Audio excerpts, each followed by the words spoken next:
It's like a flu vaccine. Right. Yeah, and my understanding it won't necessarily prevent you from getting it, but if you get it, it won't be as severe. So. Oh, I didn't know that part. Yeah. Yeah. But still, I mean, you know, I mean, still quite a while that everybody gets vaccinated. Yeah. At least 1 year, I guess. I don't know. Probably. Yeah. Probably. Hi, Pina. We don't hear you. Hello. Hello. Hi. Hi.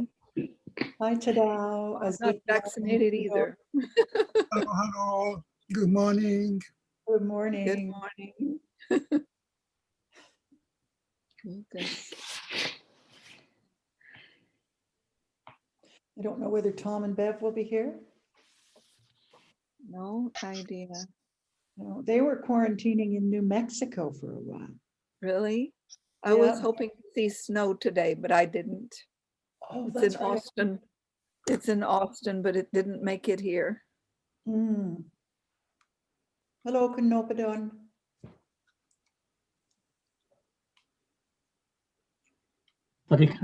Leanne. Ca-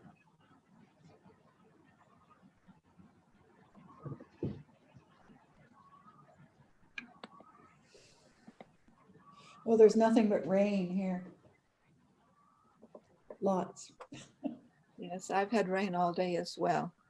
And it's about 5 degrees centigrade here. About the same Oh, here. 5. It's cold. Here in Mexico City, it's about 10 degrees Yeah. and very sunny. Oh, This winter has been very nice winter. No rain. Every day is like no cloud at all in the sky. wow. Yeah. Nice. Yeah. Nice. Yeah. Right now it's 15 degrees. Oh my goodness. I've forgotten what that feels like.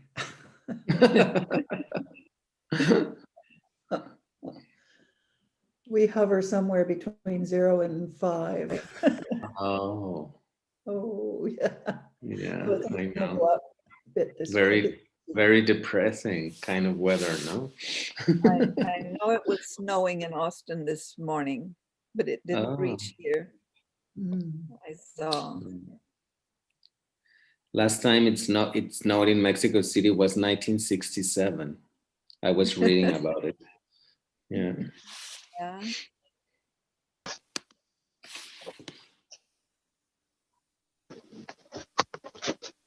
Yep, winter has set in. I think, guys, we can start now. Sorry, because Tanajan is there. I think I seen the message there somewhere. Are you here, Ajahn? สวัสดีค่ะทุก ส ค วัส น ดีค่ะอาจารย์สวัสดีค่ะ สวัสดีค่ะ Yes, let's start. Yeah, สวัสดีครับ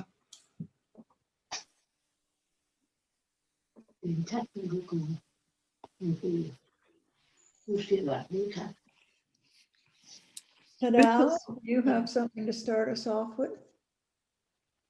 Yeah, I have a question about Anusaya.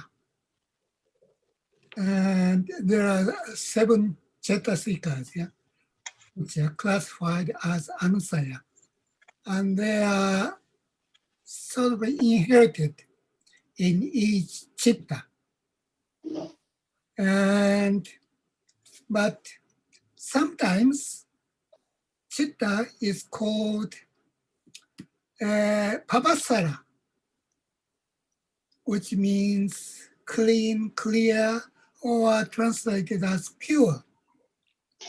So I do not understand why sometimes chittas are called Pavasara, and some other times they are called, and they are said to be associated with Anusaya.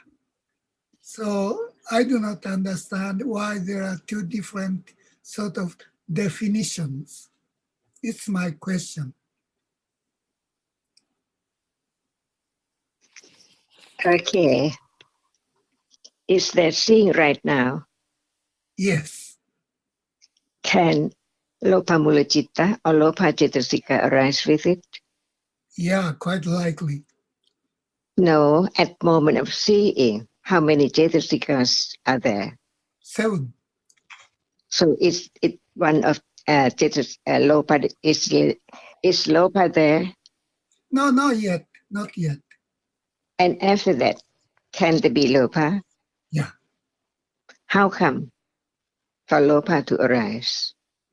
Because chitta is associated with anusaya. Because any moment, any kind of akusla cetasika arising, Mm. even it has gone, but what is left is the stain of that, as it once there, is there accumulated in citta as anusaya. Mm. And when we talk about the 7 kinds of anusaya, Mm. count about how many cetasikas, not 7 cetasikas, but how many are there as anusaya? Now, Are they not 7?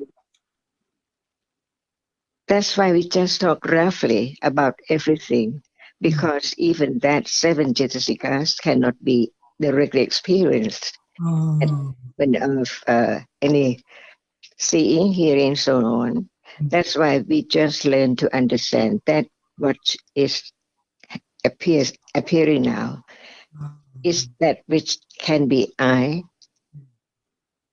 or is it just that which is conditioned, arising, appearing, but nobody can understand the truth of it as it's just for a moment of seeing only. See? And what is there? Anusia, which hasn't been eradicated yet. Mm. Otherwise, there cannot be lopa and tosa or any kind of citta arising after that. Mm. So, anusaya is the accumulation of akusla dhamma, and asya means the accumulation of kusla and akusla because they are there in a moment of citta. Yeah. So in what sense do you say that chittas are pure or bright? Papasara. Okay, please go on. No, it's my question. Why these dirty chittas are said to be papasara? Okay. Is there only one kind of citta? No. Are they different cittas? Mm. Or just only one kind? Mm. Okay. At moment of being asleep, falling asleep, or whatever is there, that which does not appear as object. Mm. Even right now, we think that there are so many moments or there is seeing all the time, but actually it's not as we think. Mm. We begin to study to understand the great virtues of Buddha, the great panya, which can experience everything so very deeply. Even right now, who knows how many guitars at moment of seeming like they're seeing all the time, but not all the time. So there must be a moment when the object does not appear at all while one is sleeping, when there's no dreaming. Is there citta? Yeah, sure.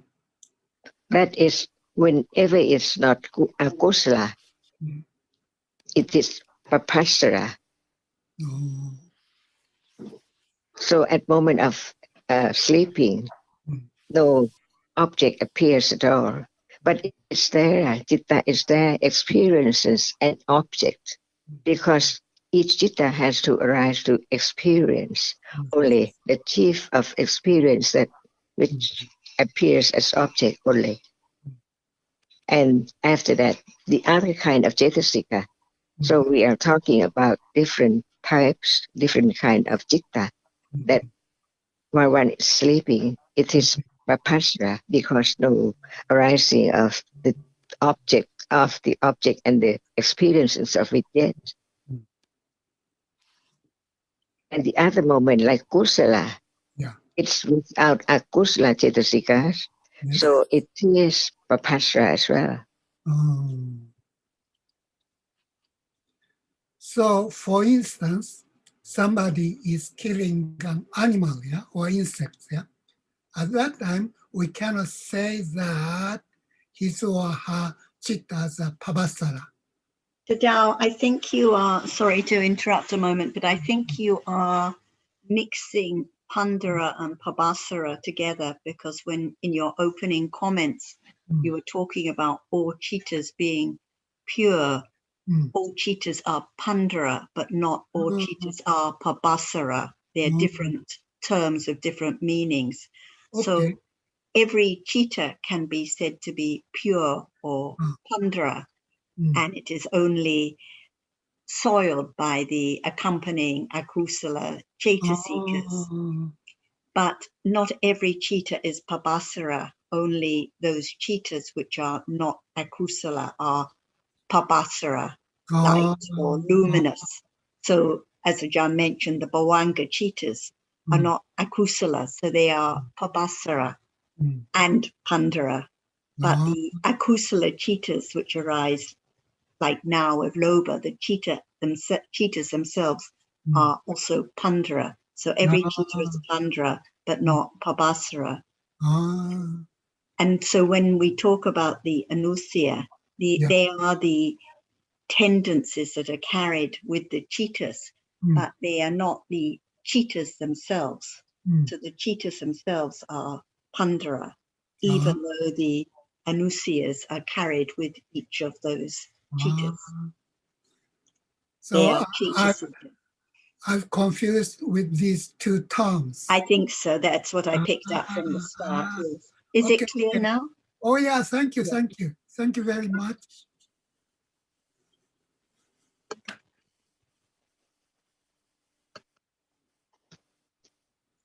So now, is that Pandara chitta?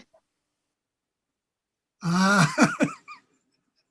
not quite sure because my chittas are quite Why not? fire. Because what is the meaning of Pandara? Okay, okay. Each Is chitta. Chitta is always Pandara, isn't it? Always luminous. Each chitta is pandara, pure. It depends how you translate the terms. Usually when luminous is used, it's like a translation of pabasara. So each Right. chitta is pure pandara. So the chitta now is pandara. The chitta now is always pandara. But if loba is rising now, it is not pabasara. Right. So the question to Tao, is the chitta now pandara? It has to be pandara. Yeah, Because every Pandara. chitta is pandara. Yeah. Even though it may not Pabasara. Exactly. Okay, okay. Thank Well, you.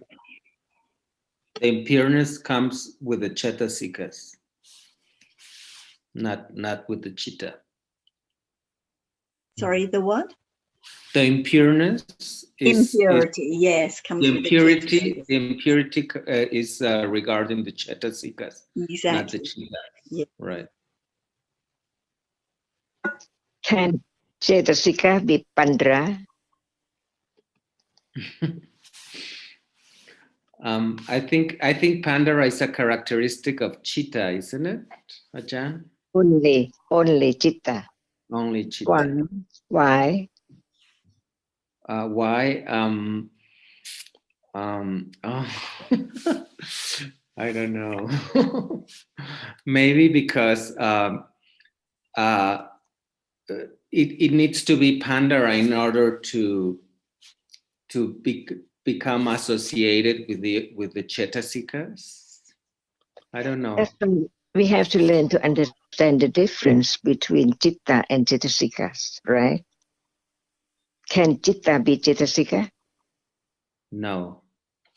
Can cetasika be chitta? No. What is the difference? Chitta knows, and And Jessica also know. also knows. So Yeah. what's the difference? Because when we think about that, we just arise to experience, see, just to experience, no other function at all. It's the chief of experiencing the object, while the other Cetasikas which arises with it can perform its proper function, like Lopa cannot perform the function of Moha or other Cetasika. That's why each one is different, because Cetasika cannot be the chief of experience, because that is a function of Citta, but it can be attached to that which is seen or heard. It shares the same object, but it's not that which is the chief of experiencing the object. For example, right now, there is seeing, and there must be also Cetasikas arising with it, but who knows? They're different. Otherwise, there cannot be Citta Nupassana Satipatthana and other section. See, that's why when we pinpoint about just that which is the chief of experiencing, no other thing can perform that function at all. It's only the function of each citta. So each citta, no matter it arises with what Cetasikas, the chief of experiencing the object as right now is the citta, not the Cetasika, but the Cetasika arises with Citta that very moment and perform its own function. Avijja Moha performs its function, Lopa performs its function, but the chief of experiencing right now is not Cetasika, it's Citta. That's why when we just understand that which can arise and experience only, the Buddha used the word Pandara to understand the difference between the namas which arise together and experience the same object, but they perform their different functions. Each is different. To understand that actually there's no self, no one at all. Before there can be that level of understanding, it takes quite a long, long time. That's why it goes with the parami as Nekama parami, letting go from moment of listening to the word which hasn't heard before, the teachings about the truth of this very moment. See, that who can know? It's covered up. Everything is covered up because the object does not appear as it really is. It appears of so many things, but before that, there must be the nimitta, the sign of each characteristic which appears as object right then. Before there can be the memory about the shape and form and taking it for something like people and things. So without understanding the parami and also each one as different one, like nekama parami, Dana Barami, Sila Barami, Nekama Barami, see, Panya Barami, Virya Barami, and so on. It takes quite a long, long time to understand that what is the object that Panya let go. It is now, right now, the seeing right now, the hearing right now. But we think just about letting go. How can it arise? And how can it arise? And when will it arise? But what about now?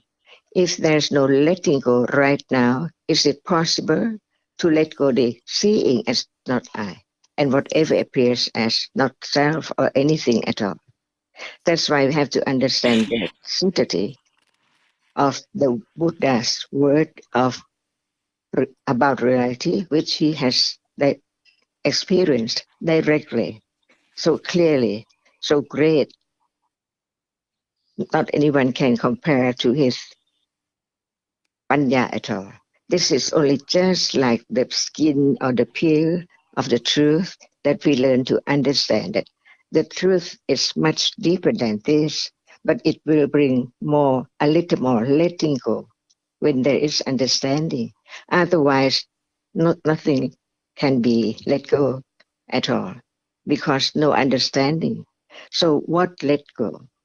Panya, the understanding, very wisely, very carefully about each word which appears, which represent that which is appearing, but no deeper understanding. That's why Buddha used different words like pandra and papasara that we have to understand. What for? Just to let go the idea of self little by little, even the skin of the reality which now is so deep because it's now whatever appears arises and falls away, unknown all the time. So just learn about the word, the translation is not enough, but the truth of each word deeper and deeper. Otherwise, it cannot go through ignorance to experience what is now as not self.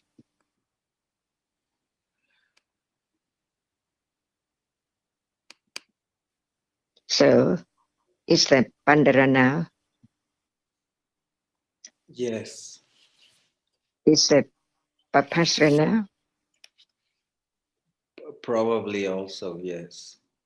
But that is not clear yet until it develops from hearing, considering, and understanding about the benefit of understanding the words of the truth, because it will bring about the understanding directly of just one reality at a time.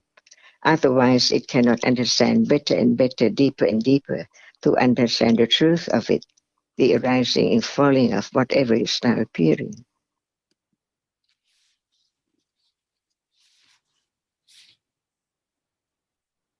So no one can tell directly whether this moment is what. But Chitta only is Pandara, because we just talk about the Chitta, not Cetasikas.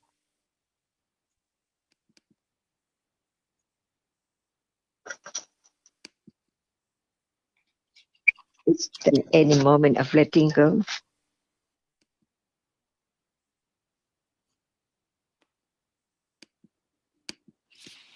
Did you ask if there's a moment of letting go again? Now I just would like to understand, what about now? Is there any letting go?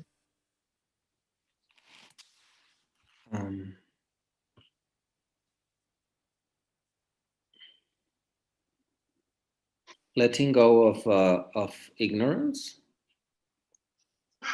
Because whenever there is no understanding, how can there be moment of letting go? So it's not I who can let go or anyone at all, because actually what should be known and firmer is the understanding of reality as not self.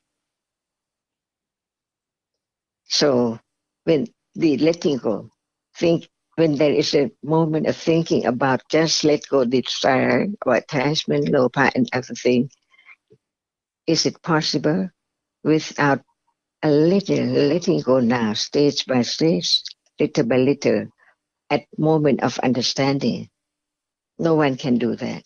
See, no one can stop it. No one can make it accumulated.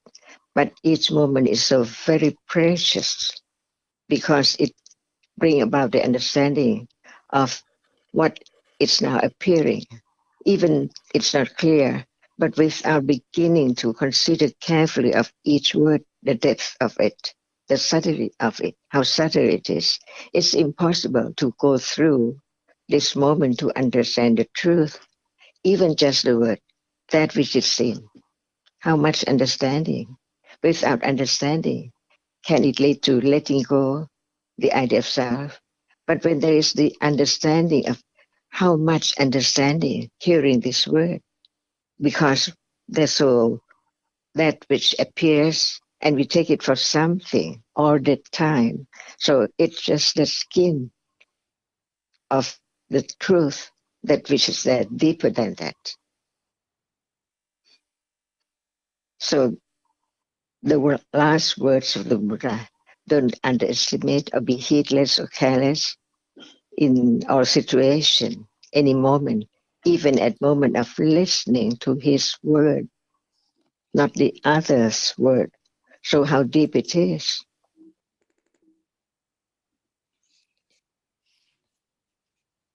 So when there is the understanding, no one can take it away out of that which has accumulated from moment to moment.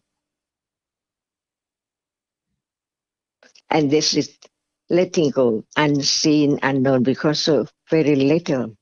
But when it's more and more, when it begins to appear, even not much, but it's quite a relief or letting go, different from what that we haven't heard about teachings and have very little understanding. But when there is more understanding, that moment let go, no one at all. And when it is stronger, it can appear as now. It's much different from the moment when there's no understanding of the teaching of the Buddha about the truth of what is now at all. So each word should be carefully studied and learn to understand at that moment, to let go, to understand the truth of actually, even now, no me. Why? Because it's that which appears when there is moment of seeing, when it's that which can be seen. So only the word, that which can be seen, we forgot, or even we can understand the word and we can recite it first. But what about the truth? It's something there all the time. So it's much deeper than just, oh, I understand that which is seen. But what's the truth of that which is seen? No one, no thing, no me. The first word or dhammas are anatta, sunyata.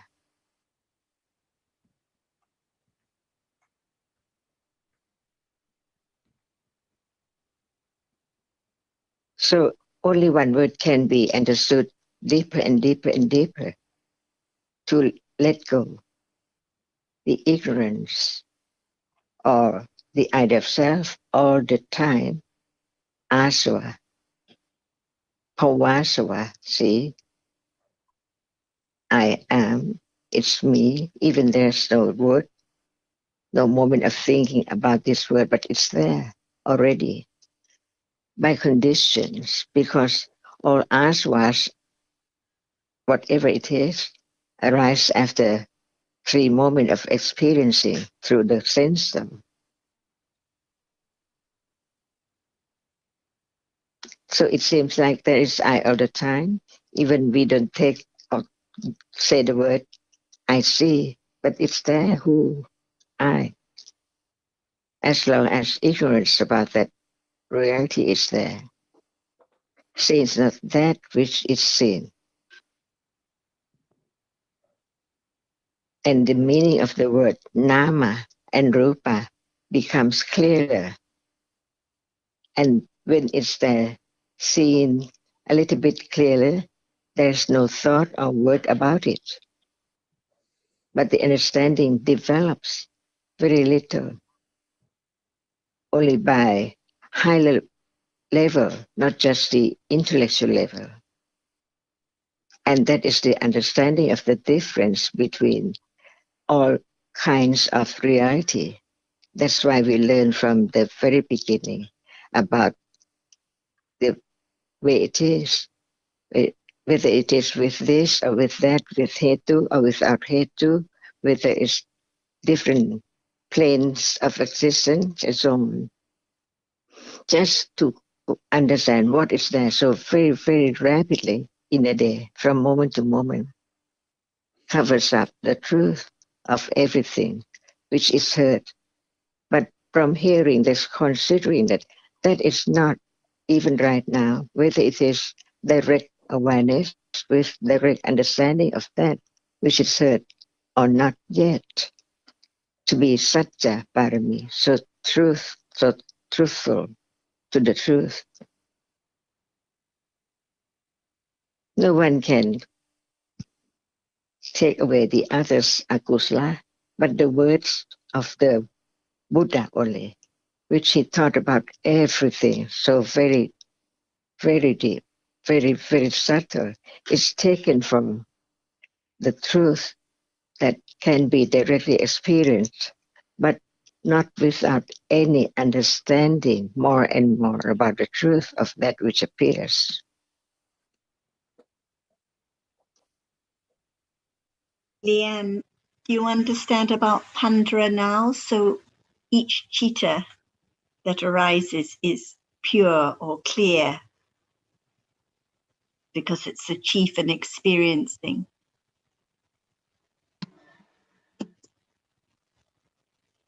Hi, hello, John, Sarah, Hi Ajahn, there. and everyone.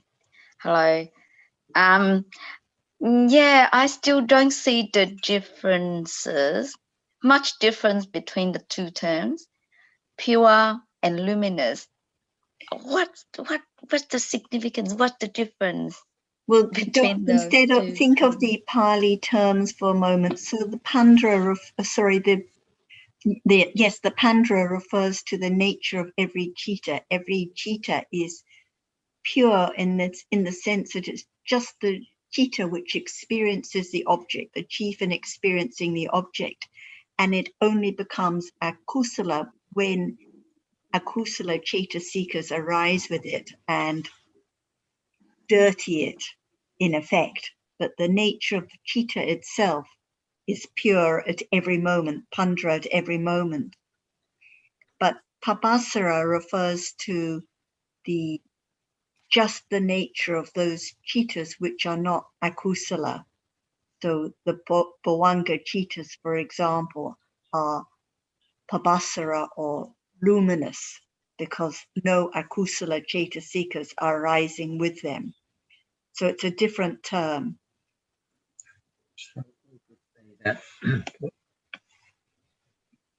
Are you talking like Leanne? We can't hear you. Oh, okay, sorry. So, for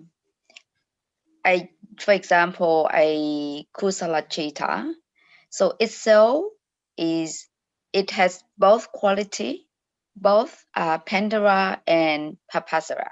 Yes, yes. Yeah. So because And every chitta is pandara, and because it's kusala chitta, it is pabasara. Yes. yeah, and the one you just mentioned, Bhavanga chitta, because they are not a kusala. So they are Therefore, pandara and they are pabasara. Pandara. Yes. But I don't know, when survey originally was printed, there was some errors in the translation about Pandra and Pabasara. It was mixed together. So when it was translated into Vietnamese, I don't know whether it was before or after it was corrected. okay. So that's why I think there may be some confusion amongst Vietnamese friends. So something you can check in the Vietnamese text afterwards to check it's Okay. correct. Yes. Yeah. Another thing, Bhavanga chitta. Can I say they are kusala? Bhavanga chittas are vipaka chittas. So Yes, so they are not kusala. they're Okay. not Yes. kusala. Yeah, they're But when different we type. say that it's, for example, in this realm, when we say they are kusala vipaka, it just means that they are the result of kusala karma, but they themselves are vipaka chittas. But vipaka chittas are not akusala, therefore they are pabasara. No matter what bhavanga chittas they are, whether they're the results of kusala karma or akusala karma. So there are 4 different types of chittas. In one group is kusala, another group is akusala, another group is vipaka, and another one is kiriya, right? So apart from the akusala chitta, the other 3 groups will be both Will be Pandra Pandara and Pabhasara. Pabhasara. Yes, because they're Right. not accompanied by akusala Chaitasikas. Okay, Yes. okay, I'll get it now. It's a bit Yes. clearer now. So Yes. my next question was, what's the significance, what's the importance of understanding those qualities of Chitta, which is Pandara and Pabhasara? So Pandara, I think as Ajahn mentioned, the significance is understanding that it's not the Chitta itself that makes the Chitta and Chaitasikas akusala, that soils the Chitta. The nature of Chitta itself, like the source of a river, the source of the Ganges, is itself pure. And it just shows how anatta these different dhammas are. But just as when the Ganges flows down, more and more debris comes into the river and soils the river, makes it impure. This is because akusala chaitasikas arise and dirty the chitta. But the nature of the chitta itself, like the source of the river, is pure pandara. And Right. Pabhasara, just again, it shows how when the Bhavanga Chittas arise, they are not yet dirtied. But in the commentary, it gives the example of a parent who has naughty children. And when the naughty children affect the reputation of the parents, so the parents themselves may be good, but when they have bad children, their reputation is ruined because of the children. So the Bhavanga Chittas themselves are like the parents. They are harmless, but when the akusala chaitasikas arise, they affect it. So they are, the Bhavanga Chittas themselves are Pabhasara. So just different terms. Pabhasara is actually also used in some suttas to refer to Nibbana, but that's another aspect. Sarah. Yes. So Thank you. are you saying that we human beings in nature are very wholesome? I'm saying that in truth, there are no human beings in nature, just different Chittas. So the whole point of understanding about these words like Pandara and Pabhasara is to show that there never was a human being, and they were right from the first moment of life, just the Patisandhi Chitta, which is just a Vipaka Chitta, no matter it's Kusala or Akusala, it's just a Vipaka Chitta, not yet dirty. But as soon as Lobha arises in the first mind or process, then it sullies the Chitta and it's no longer Pabhasara. So just referring to, just different ways to refer to different Chittas, to understand them. And as Jan was stressing, the reason only Chittas are Pandara, not Chaitasikas, is because the Chitta is the innermost, chief in experience. So the nature of seeing itself is Pandara. It's the innermost Chitta, but the Chaitasikas that arise with it, that meet it, that associate it with it, are not Pandara, because they're not the chief in experiencing the innermost one. Just to add one thing to the two terms in response to Lian's question, I think it's correct to say that Pandara describes Chitta only, whereas Pabhasara describes Chitta and Jaitasika collectively.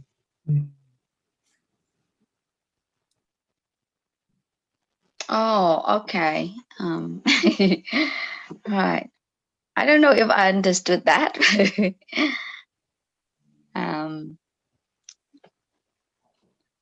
But when I heard this question from Tadao, I'm thinking about the Buddha nature that people are always talking about. 。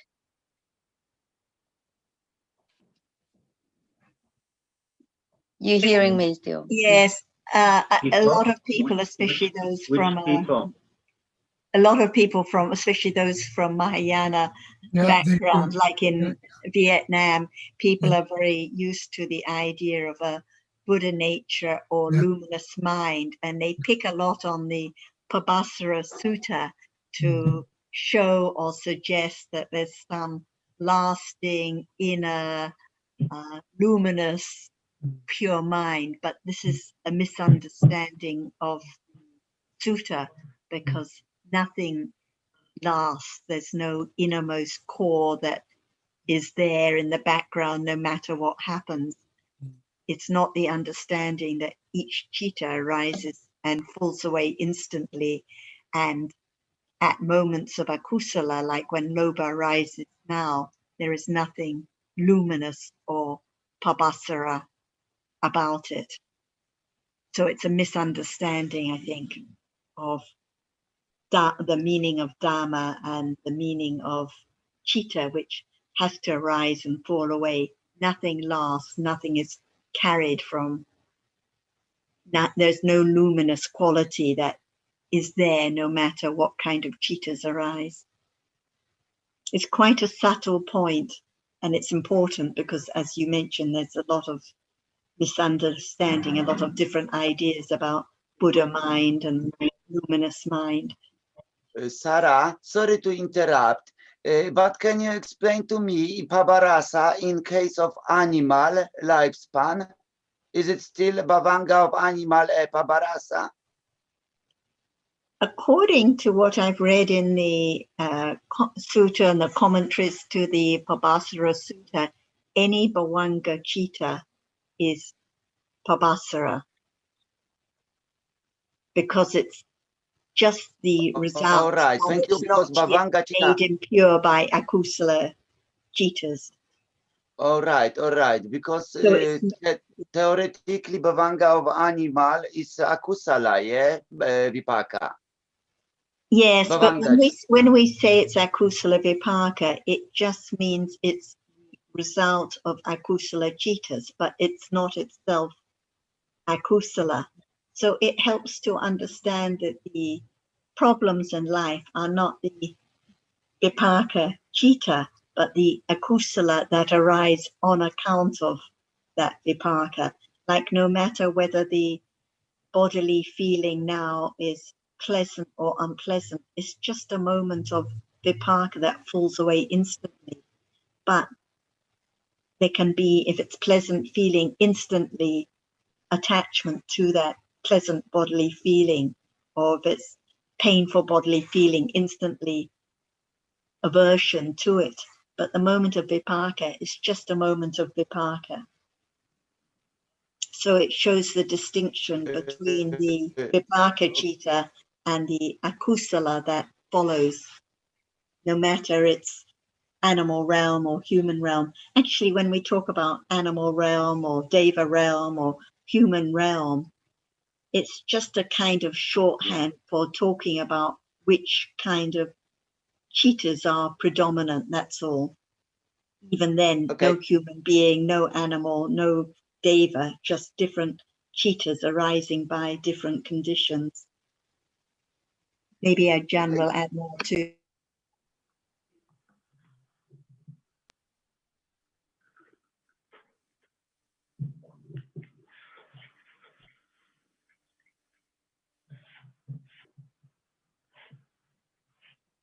May I go back to something you spoke of just a few minutes ago, Sarah? When you were talking about, I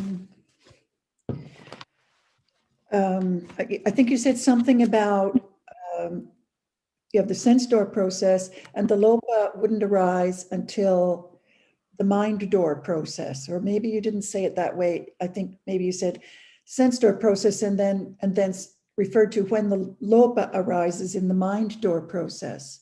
But I'm thinking about the sense door process and the asava. Yeah. I don't think I said that when lobha arises in the mind door. I don't think I mentioned that. But Okay. in any case, the lobha, it can arise, yes, even in the sense door process. sense door or mind door, but when it's stronger, it's in the mind door usually. Yes. Okay, thank you.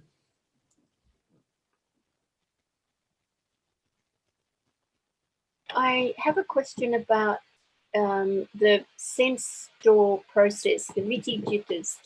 So when there's seeing consciousness, it sees a visible object, right? It actually sees it.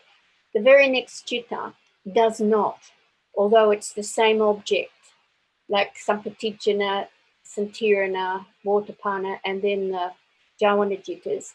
So can we say that object has become already nimitta, or is it still reality, although they're not actually experiencing that reality? They experience the visible object.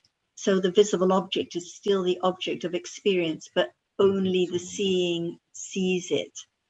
And that's why only at the moment of seeing does light appear, because even though the other cittas in the process, for example, the lobha that Anne mentioned that arises in the idle process, it experiences the visible object in that doorway, but it doesn't see it. Okay, so it's not nimitta yet. Because it hasn't fallen away yet. It's still arisen and lasting for all those moments of the sense door process. Right.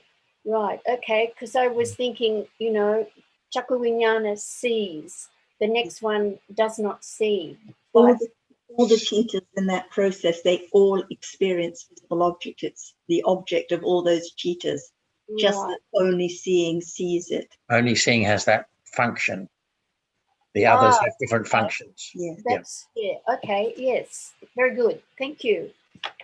Can I jump in, please? Yeah, regarding that question from Azita, I'm just thinking this way. I don't know if I am right.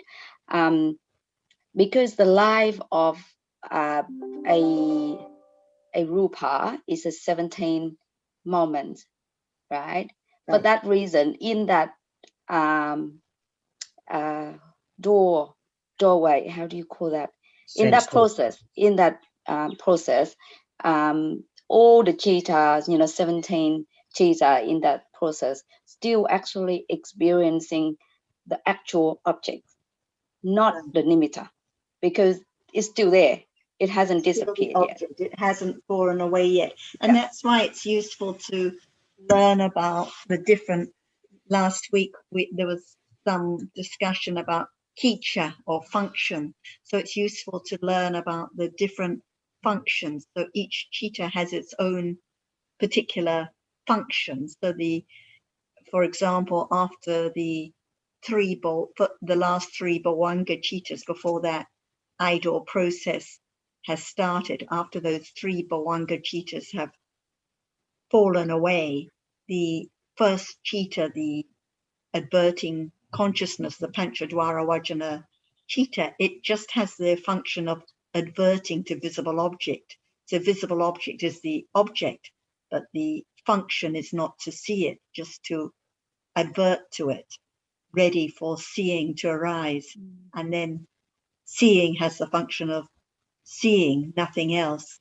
The following citta has the function of receiving it, and so on. So different cittas have different function, even though the object is exactly the same. Thank you, Sarah. Also, regarding that point that Zita brought up about, and then now I just have something in mind. You know how if a kusala attachment or whatever already arise in that same process, in that same door process, would that determine the next,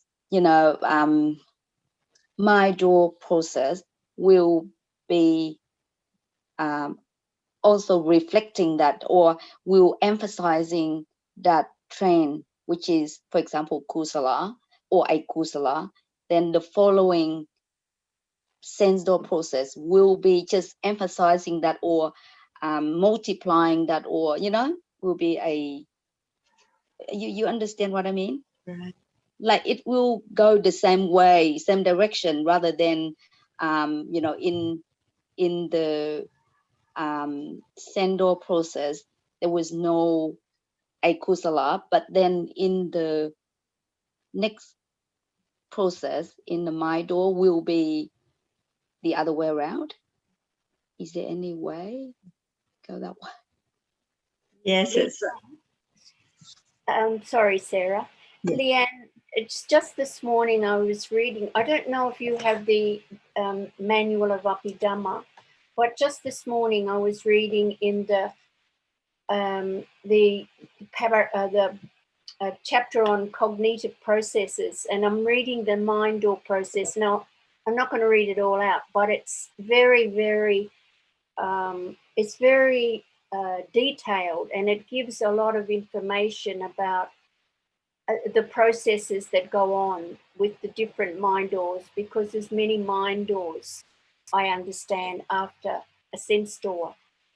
And it just runs through it. It was quite enlightening. So if you can get hold of the Abhidhamma Sangha, which, by the way, John Sarah gave me quite a long time ago. So yeah, thank you.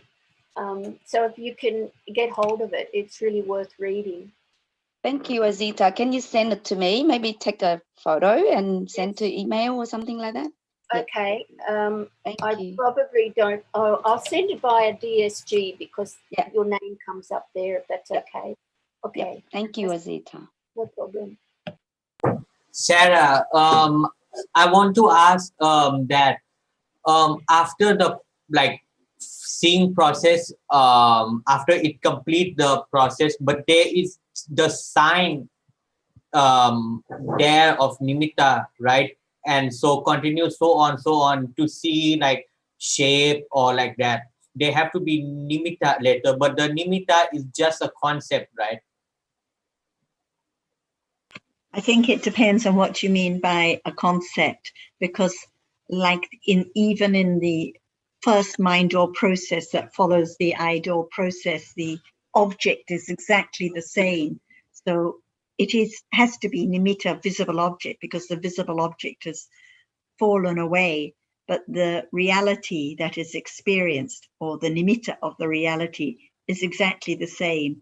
Who can tell whether that, even with direct understanding, whether that object, that visible object, is experienced through the eye door process or the mind door process? And it follows so rapidly, like in the blink of an eye, how many processes have followed. So to all intents and purposes, it's like a perfect duplicate, a perfect photocopy, as I often refer to. To all intents and purposes, it's exactly the same. So we don't have to think about whether at that moment it is reality or nimitta, or whether it's through eye door or mind door. Otherwise, we just forget about understanding what appears right now. And in answer to Leanne's question, if I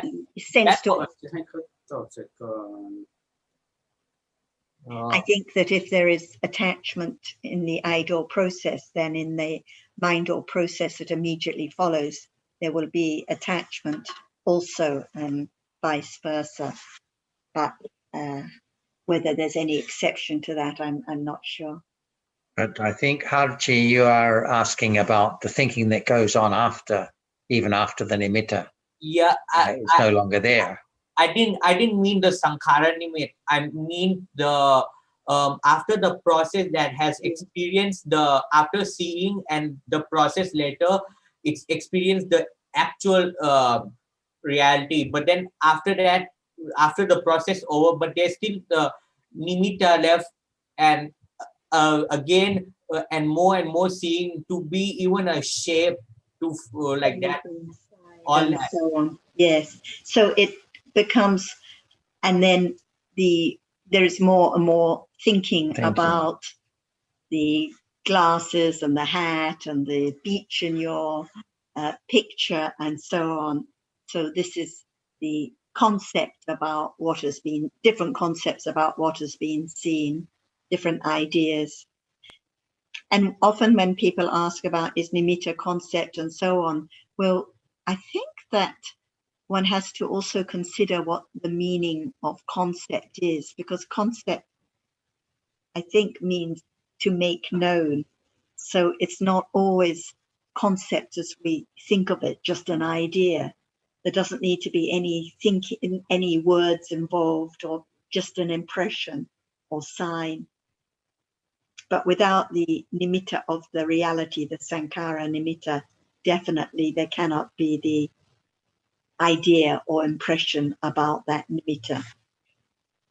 So sankhara nimitta, I know, is the sign of actual reality, but when we talk about the nimit and anupayanchana, mean the shape and all that, those are just a concept that from many seeing moment to even see a petal of flower and all that, yes, those are then it is a concept, yes. And that's usually what thinking is lost in, that fantasy world of ideas and details about what has been seen. So when direct understanding develops, it's closer and closer to understanding the sankhara nimitta, the nimitta of reality. So the understanding develops. I have a question.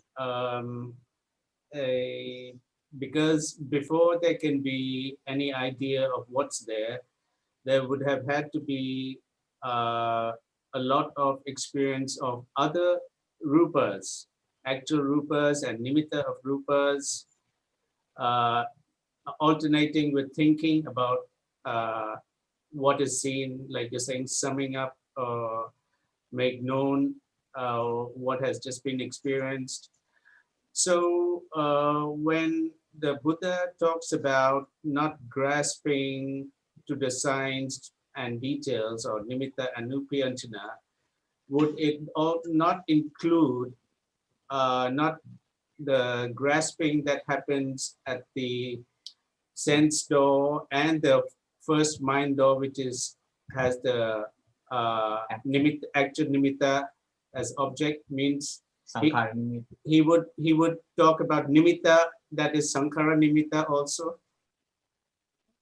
I think it just means not clinging to any impressions or ideas about what's seen and heard. And I don't think it matters whether it's this process or that process or which doorway, because otherwise, because the point is the emphasis on the lobha, the clinging to the impression of what is seen. And right. If we try to work out exactly whether it's how many processes or which point or which rupa, then we forget all about the seeing now, what is seen now, and the clinging at this very moment. Right, as you say, the emphasis on lopa. So if lopa would arise at the sense door, at the first mind door where nimitta is object, so when the Buddha says not to grasp at the signs, he would include not just concepts, but also the realities that any lobha, because if lobha is lobha, so it never doesn't matter what lobha is clinging to, because it can cling to anything. It can cling to reality or concept, anything other than the lokuttara dhammas. So the point is, the emphasis is on clinging, because what is seen is just visible object. Because we forget it, it's always clinging to the impression and the story about what is seen. So it's this moment, the lobha right now, to whatever is seen or thought about. Sarah, but from what my father is saying, Buddha said, don't grasp on nimitta and anupayanchana. It means all kind of akusala, is whether liking or disliking after seeing or hearing, like 5 process. But when he's saying nimitta and anupayanchana, in this term is only the concept, not the sankhara nimit, right? Or is both? I think it can be any clinging to anything, to the nimitta of reality or the nimitta of concept or the details of the beach and the waves in the background. It doesn't matter. Any kind of clinging, no matter sankhara, nimitta or concepts, it doesn't matter. But only But it's right now, that's the point. yeah, but only if akusala arise, every kind of akusala arise later after the process, not kusala. So when we say kusala chit arise, although without wisdom, it's not clinging. So it's just referring to lobha. So just referring to when lobha arises. So it just refers to when there is not understanding of reality right now, when there's no understanding, as Anne said, even in the sense door process, the asavas are there. So there are different degrees of clinging. So it's referring to any clinging. So usually when, even now, when there's not understanding of Dharma, so there is the clinging to the nimitta and ubhyanjana even right now in the Dharma discussion. It doesn't matter what we call it, but it is the clinging at this moment. And it's not someone who has to not grasp. So when he said, don't grasp, it doesn't mean I or you or anyone does anything not to grasp. It's just pointing to the understanding of reality right now. It's just pointing to the fact that it is only visible object that's seen right now, not the beach, not the glasses, not the ideas, not the fantasies, but only visible object that is seen. So that's the point of it. Otherwise, people have the idea that somehow they should walk with their eyes looking down and not grasp at anything that is seen. But that's the wrong understanding of what is meant, because it's the idea of I that can somehow stop clinging by changing my behavior and not looking in a particular way. Like when looking at the waves in your background, if I say don't grasp at the visible object, it's completely not the understanding of how it is just visible object that's seen at this very moment. And only the understanding leads to less grasping very gradually, not by any trying, but just very naturally through that understanding itself.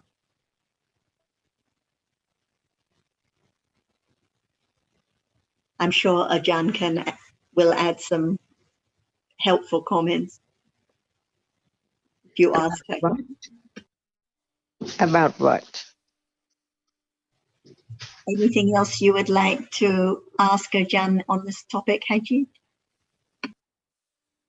No, anyone else, it's okay. Thank you.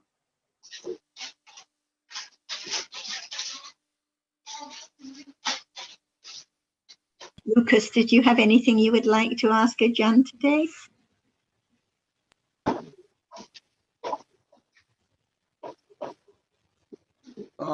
That's nothing particularly I can think of now, but maybe something, if Ajahn can tell something maybe about feelings, you know, because a feeling is said this Vedana and that the feeling feels, but how it looks, the feeling is actually what is felt, you know, and not sure if I understand the concept of feeling.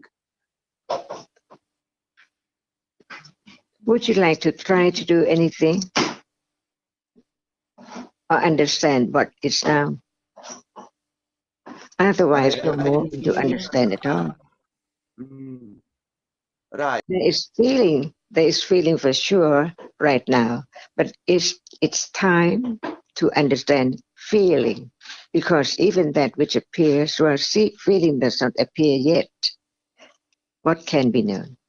See, we know that at moment of Chitta arising, there must be different kind of feeling one at a time together, even right now.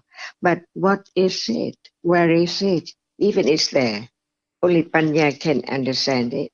But when it's not time enough yet, there must be the development of understanding the truth that just that which appears is not understood clearly yet. So can there be the understanding of that which does not appear right now? The time to develop understanding is the time to understanding what is there now, as much as there can be, that it can be conditioned for right understanding to develop from hearing and considering as no one there at all. For example, when we're talking about feeling, even there is a feeling, no one knows because it does not appear as an object, and no selection, no choice, what would be the object of this moment or at the moment at all. But what should be known or understood is only that which appears.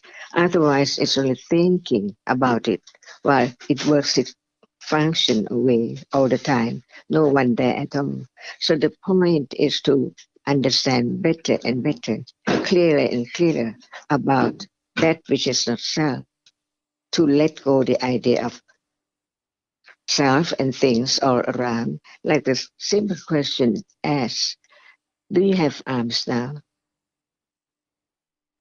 Can that be answered according to Dhamma, which is so true? Or is there, I think that I have all the time. And what is letting go? When there is something there, there is not the letting go. Until that is nothing, because from nothing, it arises to be something and then gone completely. So we learn to understand the absolute truth of the reality which appears one by one, little by little, to develop by conditions, to let go by conditions from the very beginning, that that cannot be taken for self. And how long will it take if there is no clear understanding of the point of listening to the truth of that which is now appearing? So we are talking about feeling right now. It's not there, but there is when it appears as sadness or pleasantness at that very moment. But without understanding the truth of this moment, can there be the understanding of that feeling when it's there? Because even feeling is now does not appear, but what kind of feeling which appears a little to Panya to know that it's there. See, at this moment of touching, no one think about feeling, but there is feeling there, a kind of feeling that we know what its name or what Buddha talked about it, the indifferent feeling, the upekha atukma sukha feeling, but it's a word. But when it's not just a word, but it is now, see, but that which appears is not feeling, but from understanding little by little, there can be a moment of understanding that as it's just indifferent feeling. But it does appear as the object of seeing right now and the seeing itself right now. So can there be more understanding of the indifferent feeling right now? All depends on the anatta, the understanding of the anatta-ness. Leave it, let go, the idea of self. How can I try? How can I know? See, can you make anything arise? Can you make your life to be next moment, next and next and next? But all depends on condition. That's why it let go, the idea of self, even a little. It doesn't mean that there is no thinking and there shouldn't be thinking about future or what is to be done today, but it's conditioned. Even such thinking is conditioned. But the way Dhamma is has to be the way it is. Even feeling next moment unknown, but it's there. When time comes, no one can make it arise. But the understanding of letting go begin from understanding from the very beginning the point of understanding each word of the Buddha, to understand it so true as no one at all. But from hearing, it's not enough to let go. But from moment of knowing that it's now, and what should be known or understood is that which appears. For example, everyone knows about the characteristic of that which appears as nothing in truth. But what about now? It does not appear as it is. So without condition to think over it, or conditions to be a little bit aware, not at level of direct awareness, but to be aware of that moment as I have known or have heard about this. And it's just like that. For example, hardness. We learn that no one there at all. And without the citta which experiences it, even if there is not known, and who knows that it's there or not when it's not there. For example, is something or someone behind you behind? Do you know? It's only thinking. See, can anyone stop such condition for thinking, for such thinking to arise? Life has to go on by conditions, with understanding or without understanding. But when there's no understanding, it seems like I can do. How can I try? How can I can make it? But what about no me? But it is conditioned. No matter you just what will I live or what will I do? That is only thinking. But what about the next moment as a thinking? You have no thought about that? No way to think that what will I do to have next moment, see? And it's so true. So only that which is there, which appears, should be the object to understand, object of understanding developing from moment to moment.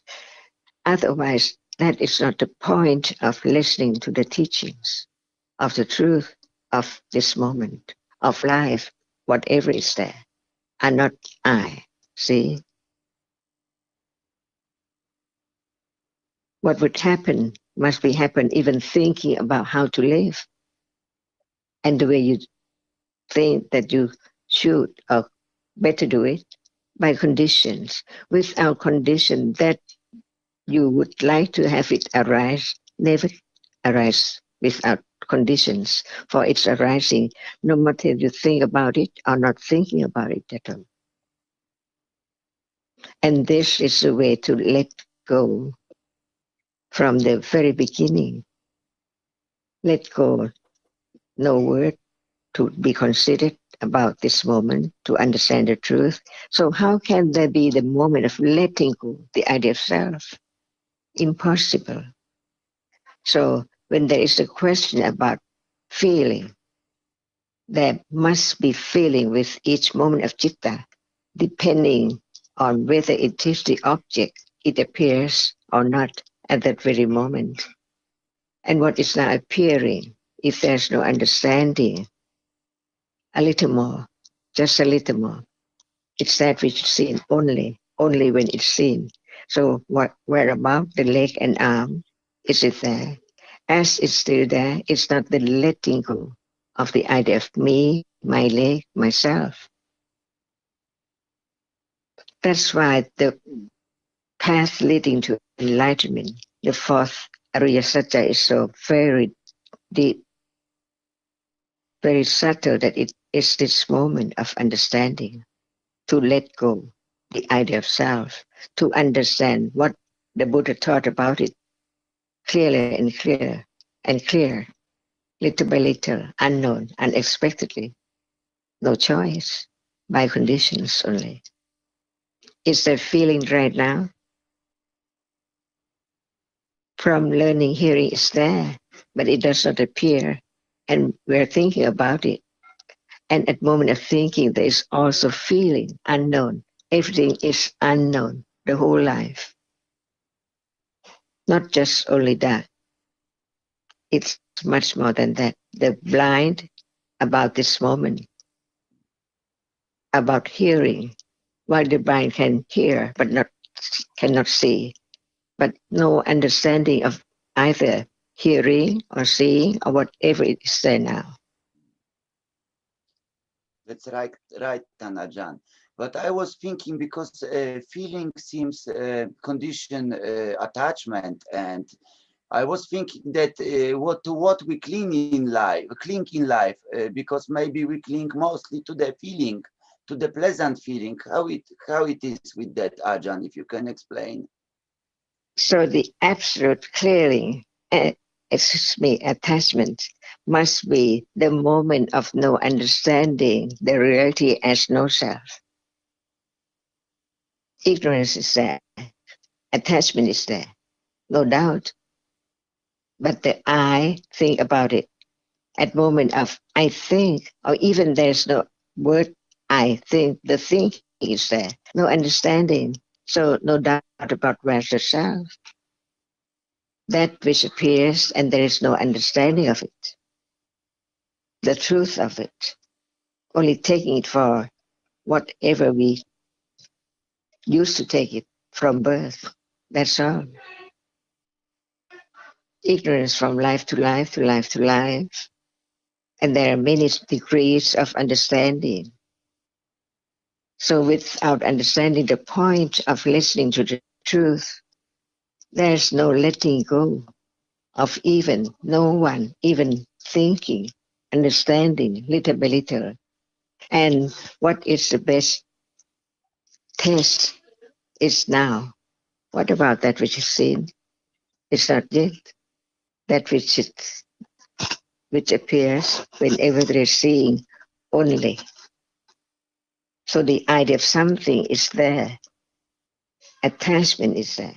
Feeling is there. Sanya Chitasika, remembering is there. All Sankhara Dhammas, Chitasika and Chitta at that moment, just be there, unknown, and then fall away all the time. And this is the point of listening, to consider the truth little by little, and to understand each word as much like Pandra and Apasara. See, what for? Just to know that no matter what citta, no one at all, and no thing at all. It's there only when it appears, so we understand what's meant by the first noble truth, the arising and falling away of all Sankhara Dhamma. It's dukkha, because it's not there anymore.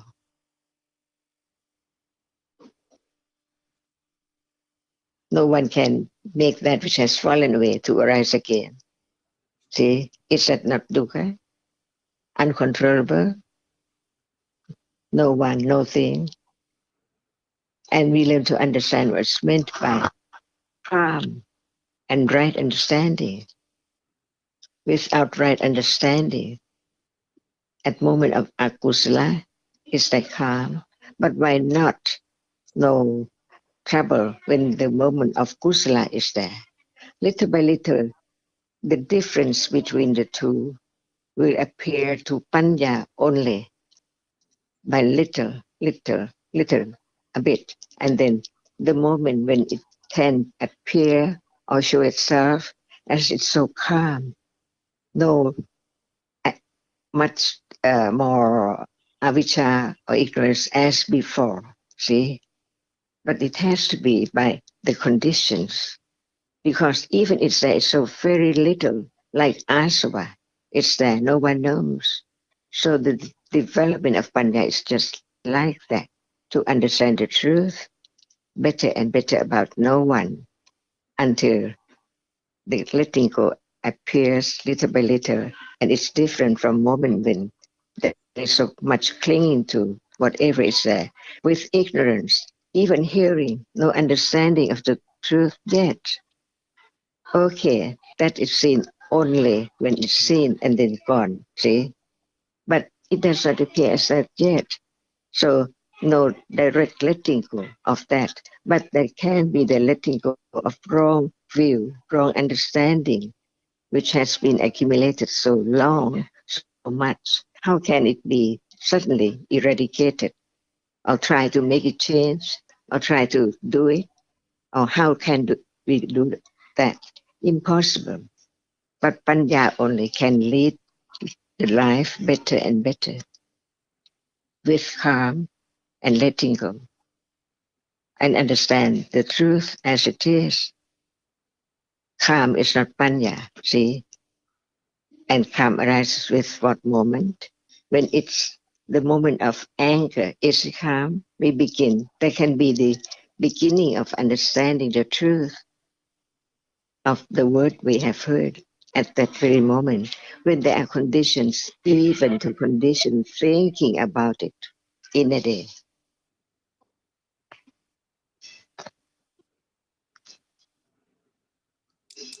So previous moment is gone completely, and even now it's not the same one as just a moment ago. And how can I do? How can I live? See, it's only thinking about the I. But when there is the understanding of that which appears, it's gone. No one, no me.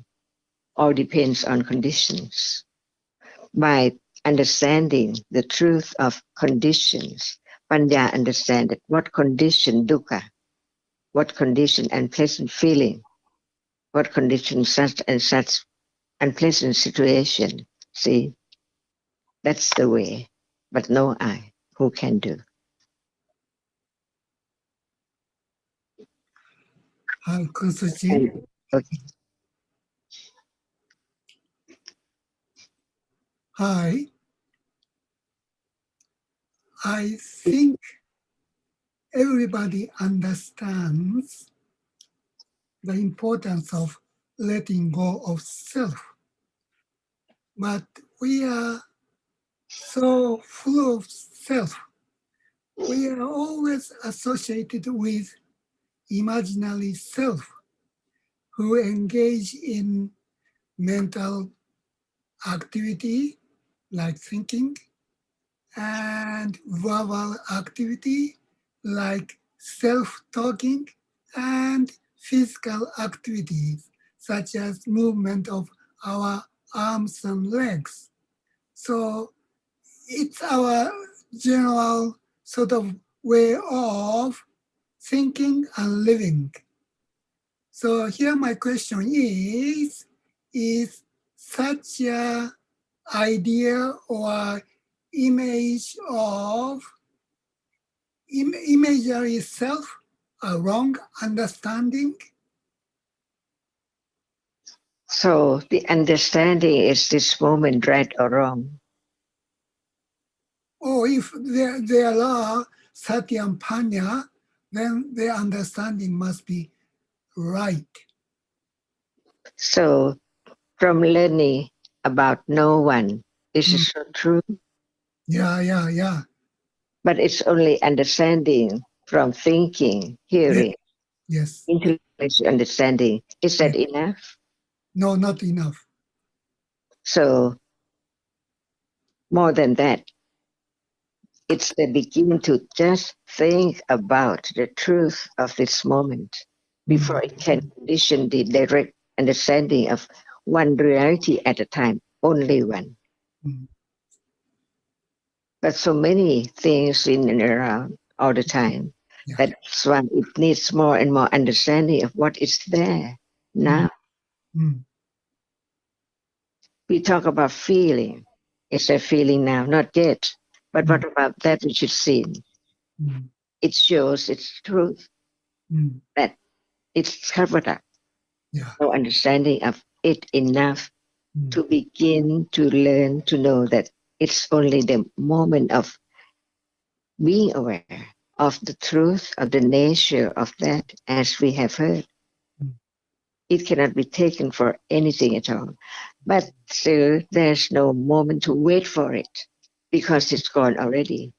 So it needs so much courage to understand the truth that it cannot be done. But it's just like it is.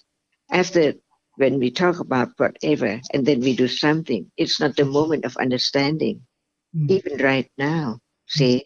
So how much ignorance is there to let go the idea of self from the very beginning. No trying, as I asked before, but beginning to understand even just a moment of that which appears, little by little.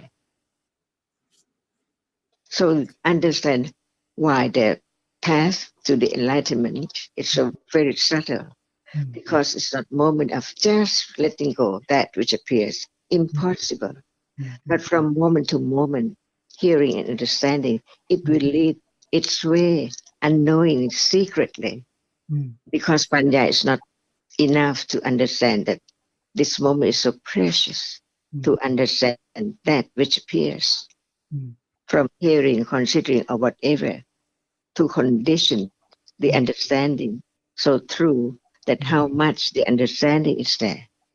Panya knows everything, every moment of accumulation of the truth of what is there, what level is there. So we talk about one word and from one to understand each word better.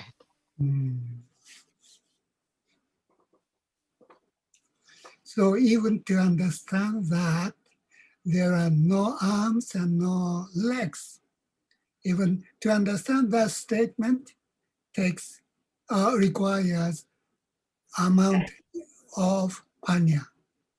It can be a little bit higher than just hearing about the rupa and the nama, see?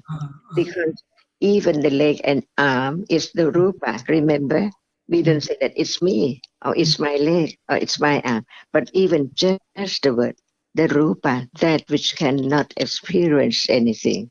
But where is it if it does not appear? We still think, oh, sanya, just remember, so very strong, that it's still there, see? That is wrong, sanya. Vipalasa, see.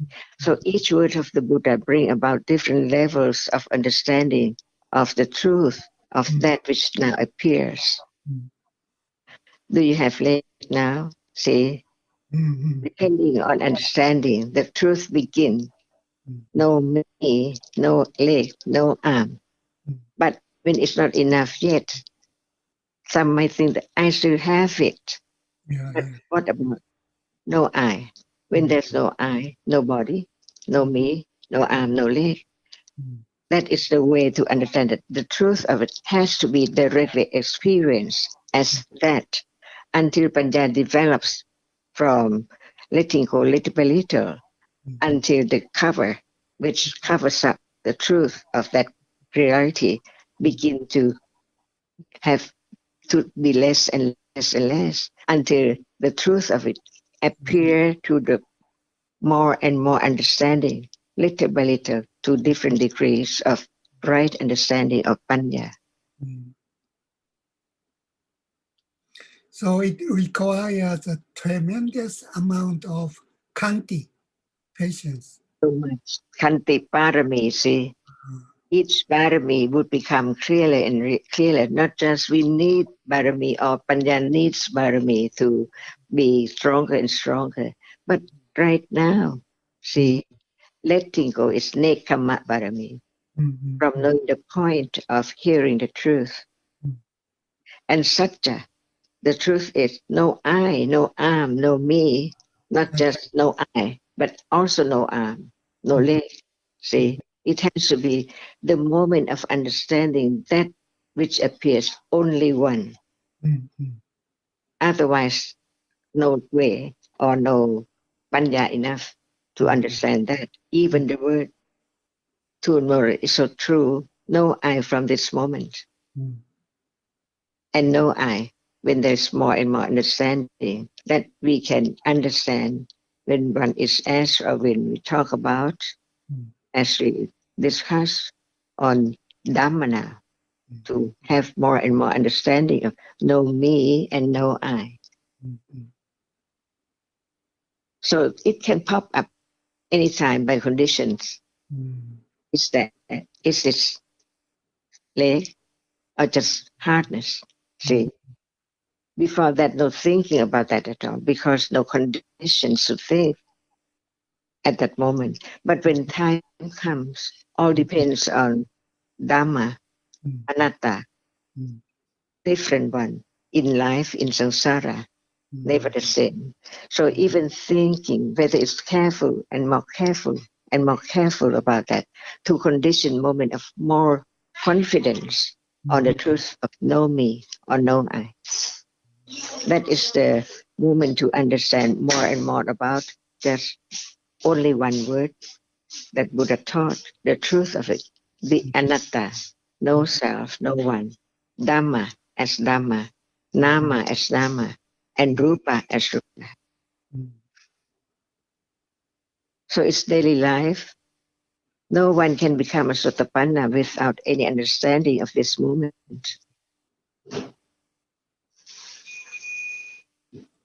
Yeah, thank you very much. Thank you for your understanding and interest. I appreciate very much. Thank you.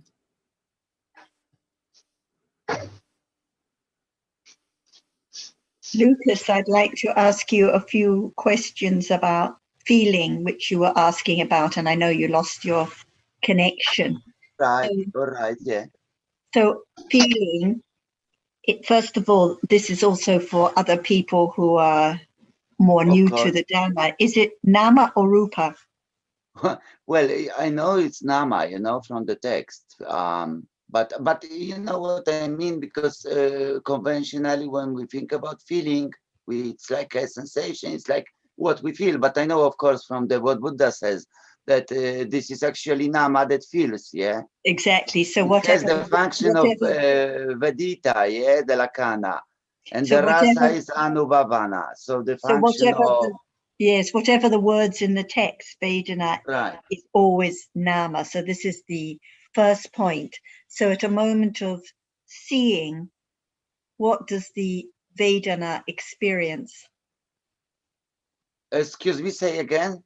At a moment of seeing, what does the Vedana experience? What does it experience? It does experience the same object as the Chitta that sees, yeah, Chakovinyana. So it experiences visible object. Yeah, that does function of rasa of Anubhavana, so that means that it tastes the object, you know? It tastes the visible object. And at that moment, is it pleasant feeling, unpleasant feeling, or neutral feeling? This is Adukama Sukham Vedana. Right, neutral feeling at that moment. Right. And what about at the moment of touching, moment of body consciousness? Right, what does the Vedana taste or experience? Well, that it can also the same, the object, and the object may be, it's all one of three tangible objects, yeah, conditioned by karma. It can be kusala vipaka, kusala vipaka. What are the objects? Like the consciousness. What are the objects what are the objects that it can experience at that moment? It can experience solidity, heat, or motion, I think. Yes. Yeah. Hardness, heat or cold, hardness, softness. Right, exactly. And that Vedana at the moment of touching or body consciousness, what kind of Vedana is it? Pleasant, unpleasant, or neutral? This is only of two kinds. It can be dukkha or sukha. Right, pleasant or unpleasant. Right. So can Vedana ever, through the body door, can it experience Vedana or sensation or anything else, or only those tangible objects? Vedana? Yes. Vedana only can taste the object, so it feels the object actually, you know. It can only taste one of those three rupas through the body door. It cannot taste Vedana. It cannot taste anything else, only one of those. So it cannot taste what some meditators call sensation or feeling or anything else, only one of those rupas at that moment. Of course, that's in the case, right. And that Vedana, the pleasant feeling, no matter how pleasant, or the painful feeling, no matter how painful, how long does it last for? it only, the feeling, it only comes for one moment of chitta, you know. So it's just that one moment, with that moment of chitta, with the chitta which experiences the tangible object for a moment and then Yes, right. completely gone, never to return. Right. The So- object stays, but the Vedana is gone. Yes. So when people talk about the painful feeling lasting a long time, or the great pleasant feeling from some intoxicants or anything else, actually it's just for one moment with that body consciousness, and then gone completely. And what about all the mental unpleasant feeling, like all the aversion one has to the painful feeling, or all the attachment one has to the pleasant feeling? Which doorway is all this unpleasant or pleasant feeling arising in? It can, for example, come in any doorway, you know, Somanasa or Domanasa or Upeka. It can come in any doorway. So let's talk about the domanassa, the mental unpleasant feeling. So is there any mental unpleasant feeling, any domanassa at that moment of bodily consciousness? No, in bodily consciousness, no. It's just the unpleasant bodily Of course, feeling. only dukkha. And what about at the moment of sampatichana, following it? Any unpleasant feeling?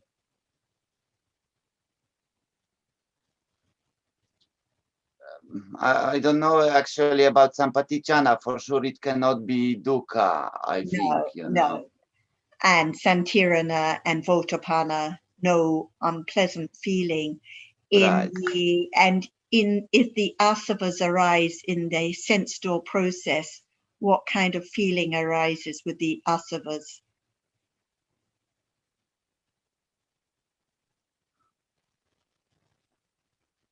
Well, that's a tricky, because then I thought that can be Domanasa, but it can't, because, no, it can be Domanasa, but not with Asava, yeah?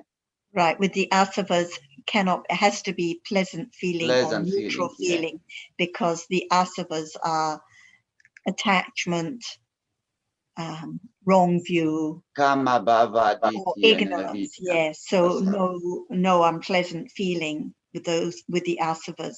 Right. So actually all the domanassa we're talking about is in the mind door process.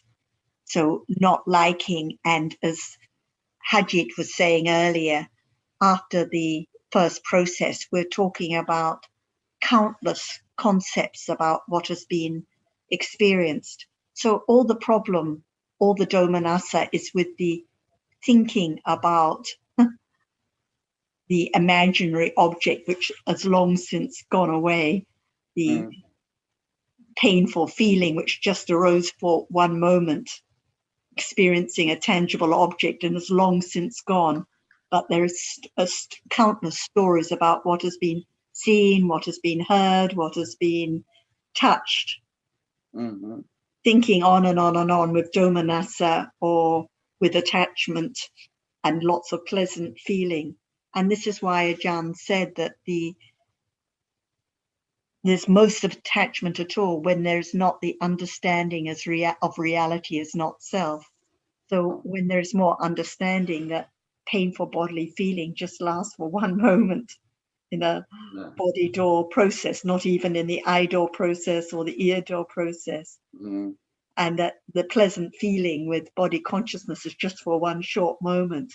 But it's the thinking and clinging, the thinking with aversion, on and on and on through the mind door, which is the real problem in life, and especially clinging to it as my experience, my painful bodily feeling, my pleasant bodily feeling that I crave so much for. But it's just the fantasizing about it on and on and on. So it helps a lot to understand dhammas in a little more detail, to understand that how anatta they are and how very impermanent. So what we cling to and long for so much, it's just such very brief, impermanent moments of pleasant or unpleasant feeling through the body sense, for example. So I think it helps a lot to really understand Dhammas as anatta. Right, to consider see even how in detail. mad That's that it. clinging is, and what we think Right. as being my painful bodily experiences that go on and on and on. It's just in the mind because it doesn't go on and on and on. Yes. Okay, thanks for bringing up Thank the you so topic. much. Lisa. Thank you so Thank much. you. Can I just clear up something there? Say in a sense door process, whether it's a pleasant or an unpleasant feeling, are you saying there's no domanassa or somanassa in that jhana process? There is when the akusala chittas, when the asavas arise, then if it is attachment, kamasava or bhavasava, it can, or ditasava, then it can be with somanassa, with attachment, yes, at those moments. Okay, And when I it's must have misheard. ignorance, it has to be with neutral feeling when it's, yes. So one other question about, just a quick one.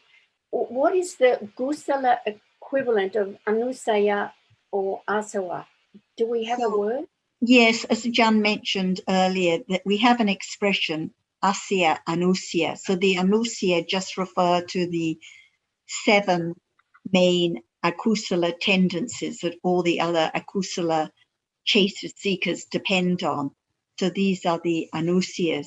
But when we read the term asya, asya includes all wholesome and unwholesome tendencies. So all wholesome tendencies like panya now or kindness, these are all included in asya, and any akusala is also included in that term. So it's a broad term, asya, which covers all tendencies, but the anusya to be eradicated refer just to those 7 chaitasikas, which are eradicated at different stages of enlightenment. So I've misprinted that. So asaya is all kusala and akusala tendencies. Yes. It's both of them. Yes. Okay. So asya anusya covers everything, but actually asya covers everything. So asya anusya just refers to all tendencies. But the reason anusya are stressed so much is because they are the tendencies that have to be eradicated in order that no more akusala arises in life. As they are eradicated, or akusala is eradicated with them. And the first anusya to be eradicated at the stage of sotapanna are the ditanusya and also vicikiccha, doubt. When there's no more wrong view, no more doubt. Thank you.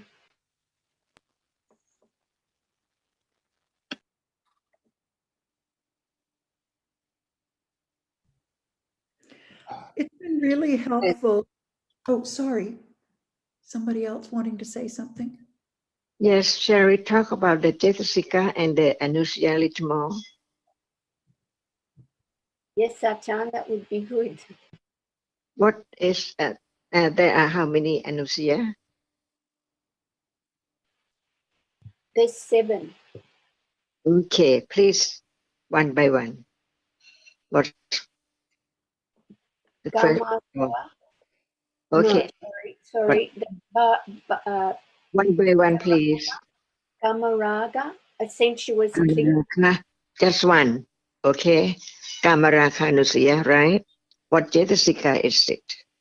It would be Lopa. Okay, second.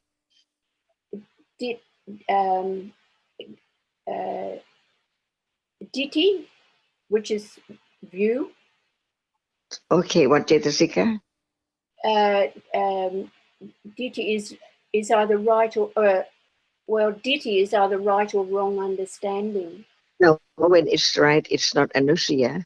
It's Asawa.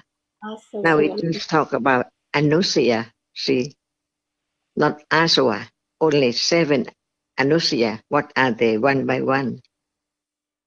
Lopa to start with. Okay, anyone. Wrong view. 7. One, just 1 and 2 and 3. What is the one? One is Lopa. Lopa Rakhanusaya or what? Lopa is Anusaya. Yes, but what kind? Kamaraga Anusya, you mentioned before, Azita. So it's one Chitasika, Kamara Khanusya, and what next? Anyone? It's it did how does it say? It's Diti. Anusya, yes, you mentioned it. Titanusya, right? Second another Chitasika. Wichi Gicha, or which I'm not sure how it's said in Wichi Okay. Gicha. 3 Chitasikas when it's Kamara Khasawa Pawas Rakhanusya, it's only 1 Chitasika, right? Lopa Chitasika. Yes. Not 2 Chitasika. Mm. So we talk about Anusya, how many, and then how many Chetasikas are the Anusya. Well, Gamaraga can only be one Jetasika, Lopa, clinging. Okay. Okay. And then Ditanusya is wrong view. so what Chetasika?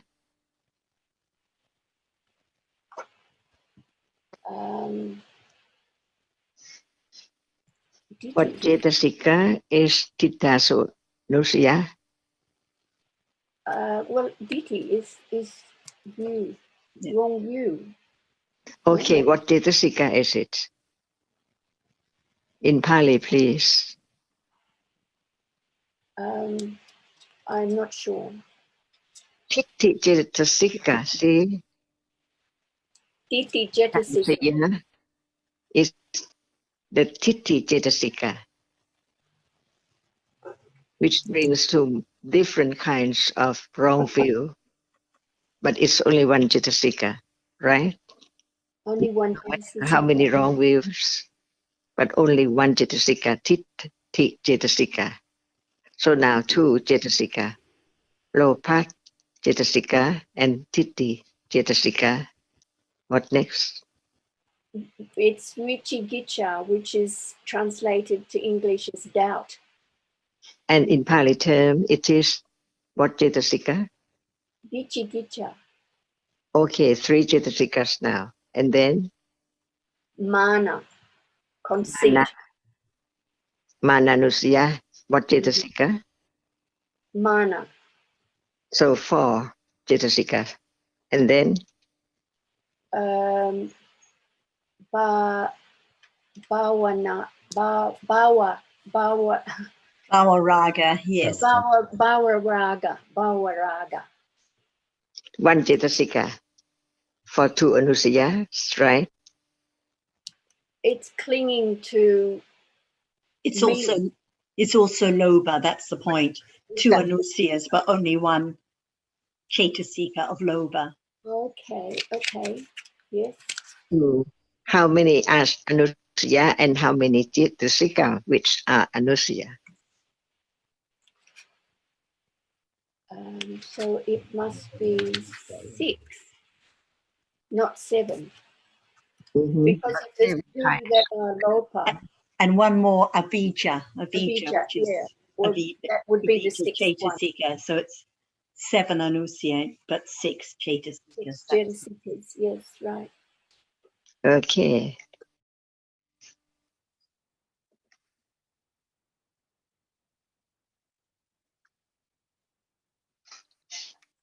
Can there be Pavarakanusia without the Kamarakanusia? Achan, can you ask that again, please? Can there be Pavarakanusia but no Kamarakanusia? No, cannot. What about Anagami? Oh.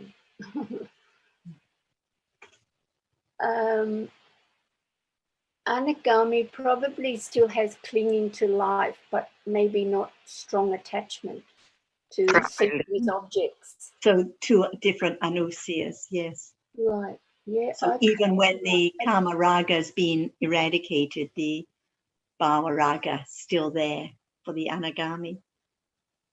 That's why there are 7 Anusaya but 6 Cetasikas.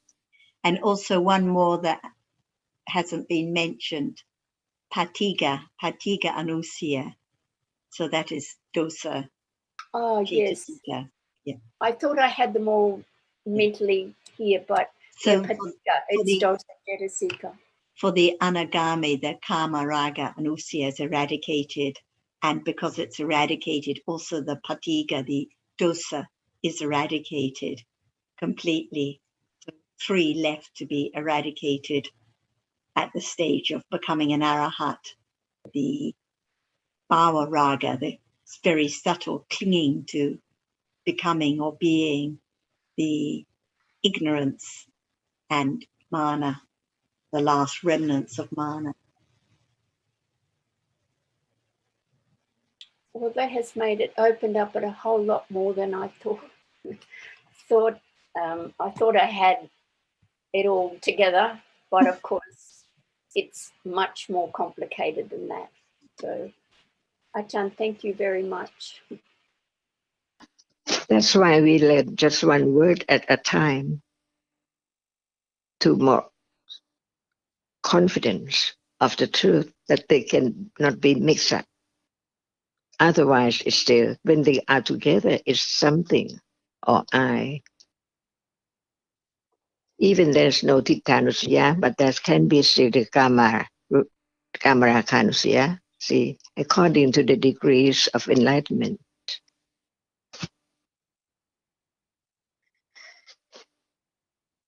Yes, I very much appreciate you pointing out these very subtle and deep teachings of the Buddha, Achan. Anumotana, mark.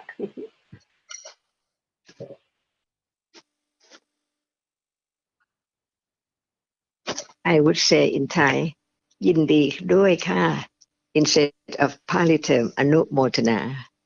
Okay, ka. Yindi mark, ka. ขอบคุณมากค่ะ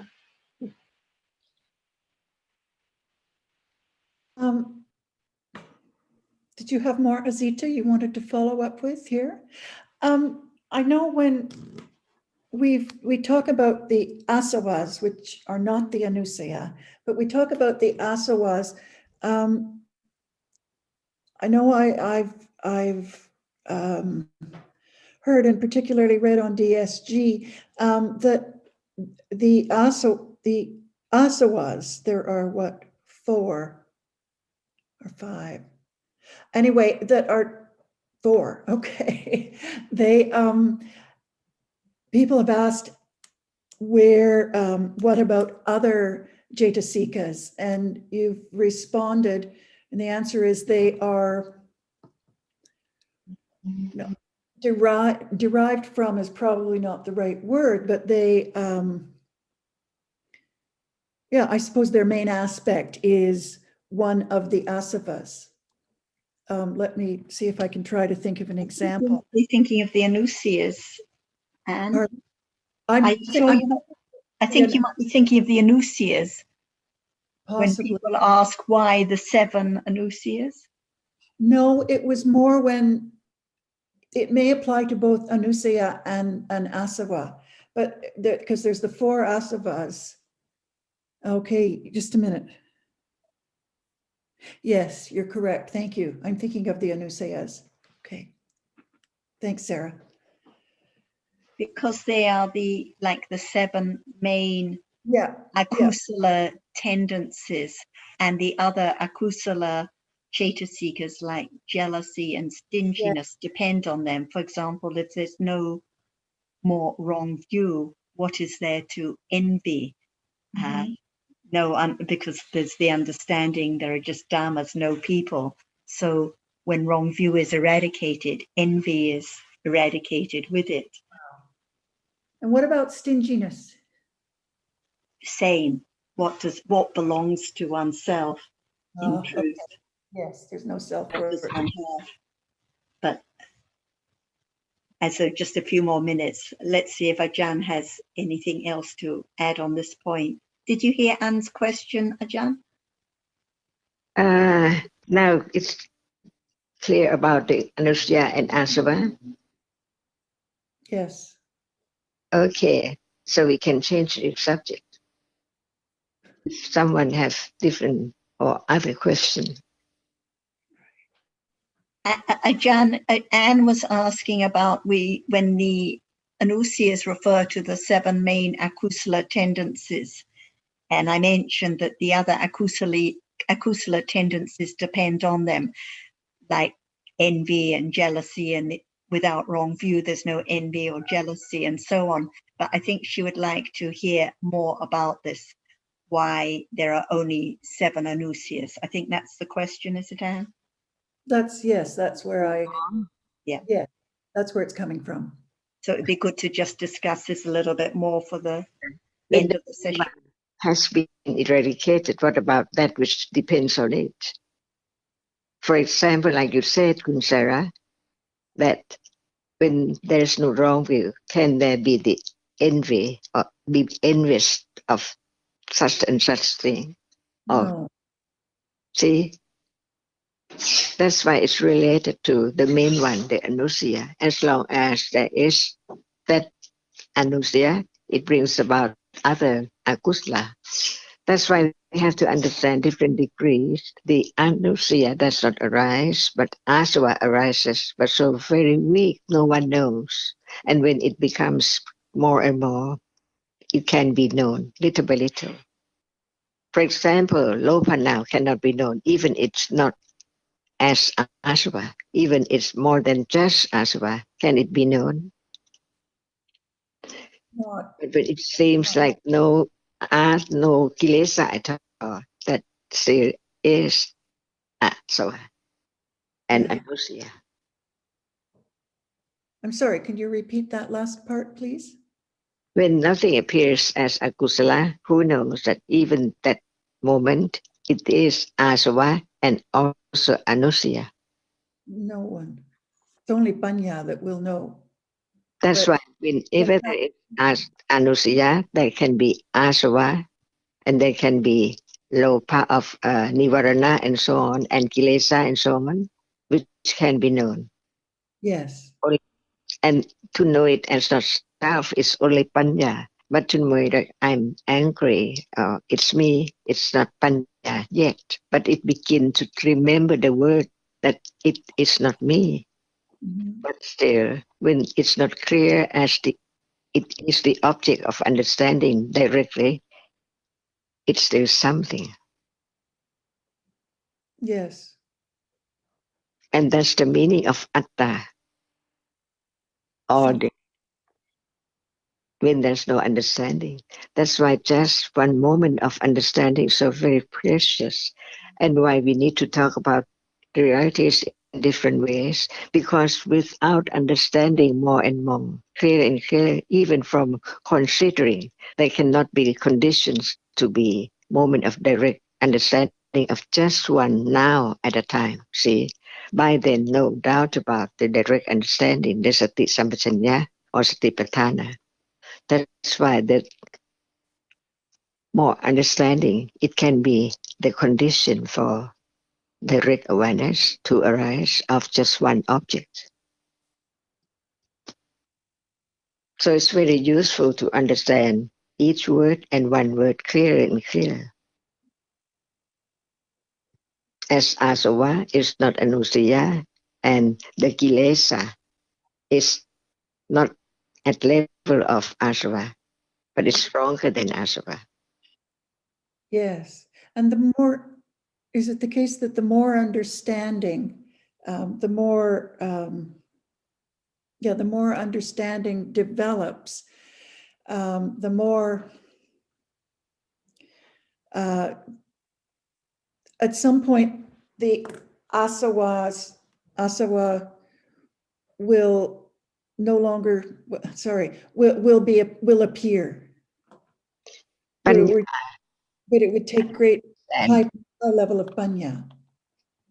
Panya understands whatever is now as it is, not just the word, but the reality, the nature of it, Yes. depending on what degree of Panya. That's why there is not only sati at moment of understanding with Panya at level of intellectual understanding, but also it can lead by condition to be conditioned, developing from moment to moment of the moment of Panya, just one moment to another moment, to condition the direct understanding. For example, hardness, even touching right now. Is there any understanding of that? Or just touch as before? Or when there are conditions, they can be even thinking about what is heard about it, which will lead to not thinking about, but understanding the characteristic which is there, as one has learned, little by little, one by one. Yes, I think I may have thought when I mentioned something before about knowing the asavas, if one wouldn't know the asavas, they would know what appears, because Panya can only know what appears. For example, just think about this moment, whether there is lopa or not, because there are so many moments falling one by one. So at this moment, we don't know what is meant by this, because this must be many processes, see, just now, see, not only the sensor process, but also the minders, and not only two, there are more than that. So we just talk roughly about, is there lopa now? Yes. Usually. Yes. Okay, can it be known? Yes. Really? So